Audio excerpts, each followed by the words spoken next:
முதல்ல உங்கள் ஓட்டெல்லாம் போகும், பிறகு உங்களுடைய ரேஷன் எல்லாம் போகும், அதன் பிறகு உங்கள் கைகளில் இருக்கக்கூடிய எல்லாமே போகும். இதுதான் சங்க பரிவாரங்களுடைய திட்டம். ஆனால் என்னுடைய உயிர் இருக்கும் வரையிலும் நான் அதற்கு அனுமதிக்க மாட்டேன் என்று இந்தியாவினுடைய வருங்கால பிரதமராக வரப்போகிற ராகுல் காந்தி பீகார் தெருக்களில் முழங்கி கொண்டிருக்கிறார். அவர் செல்கிற இடத்திலெல்லாம் நீங்கள் பார்த்தீங்கன்னா ஒரு சகோதரனை போல தேஜஸ்வி யாதவும் கூட போறார் அப்படிங்கிறத நம்ம பார்க்குறோம். தேஜஸ்வி யாதவ் கூடுதலாக ஒரு செய்தியை அந்த கூட்டங்களில் எல்லாம் சொல்கிறார். என்ன சொல்கிறார்? 2 குஜராத்திகள் சேர்ந்து பீகார் வாக்காளர்களை தீர்மானிக்க வேண்டாம், அதற்கு நாங்கள் அனுமதிக்க மாட்டோம் என்று சொல்கிறார்கள். அவர்கள் செல்லக்கூடிய இடங்களிலெல்லாம் மக்கள் பெருவெள்ளம். அதெல்லாம் நீங்கள் கடந்த 7 நாட்களாக பார்த்து கொண்டிருக்கிறீர்கள்.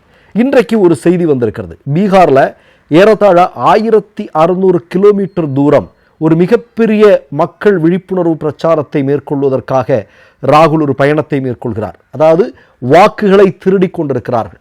அதை எதற்காக திருடுகிறார்கள், எப்படி திருடுகிறார்கள் அப்படிங்கிறத தோலுரித்து காட்டக்கூடிய ஒரு மிக முக்கியமான இந்தியாவுடைய அரசியல் நிகழ்வு ஒன்றை ராகுல் காந்தி ஏற்படுத்தி கொண்டிருக்கிறார். இந்த நேரத்தில் பீகாரில் ஒரு 2-3 மாதங்களில் தேர்தல் நடைபெறவிருக்கிறது அப்படிங்கிறது நமக்கு எல்லாருக்குமே தெரியும்.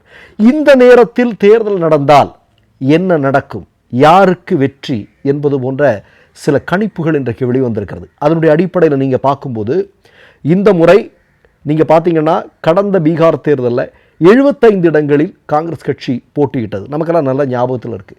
19 இடங்களில் மட்டும்தான் வெற்றி பெற்றார்கள்.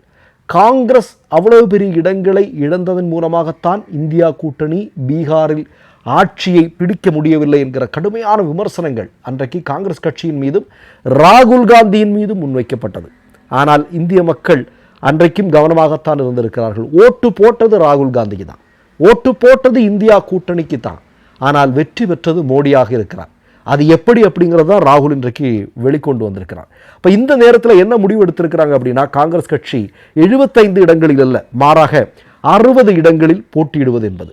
அப்படி காங்கிரஸ் கட்சி 60 இடங்களில் போட்டியிட்டால் எத்தனை இடங்களில் வெற்றி பெறும் என்கிற ஒரு ரகசிய கருத்து கணிப்பு எடுக்கப்பட்டிருக்கிறது. அதனுடைய அடிப்படையில் இன்றைய நிலவரப்படி காங்கிரஸ் 60 இடங்களில் போட்டியிட்டால் 53 இடங்களில் வெற்றி பெறும் என்கிற தகவல் வெளிவந்திருக்கிறது. மொத்தம் இருக்கக்கூடிய 243 இடங்களில் 200க்கும் அதிகமான இடங்களில் காங்கிரஸ் கூட்டணி, இந்தியா கூட்டணி மாபெரும் வெற்றி பெறும் என்று சொல்லப்படுகிறது. சுப்ரீம் கோர்ட் தெளிவாக சொல்லிருச்சு, நீ எடுத்த ஓட்டர் லிஸ்ட் எனக்கு கொண்டு வா, செப்டம்பர் 1ஆம் தேதிக்குள்ளே எனக்கு கொண்டு வந்தாகணும். அதில் ஏதாவது பிரச்சனை இருந்ததுன்னா முழுசாக நான் அதை இல்லாமல் பண்ணிவிடுவேன் அப்படிங்கிறது தெல்ல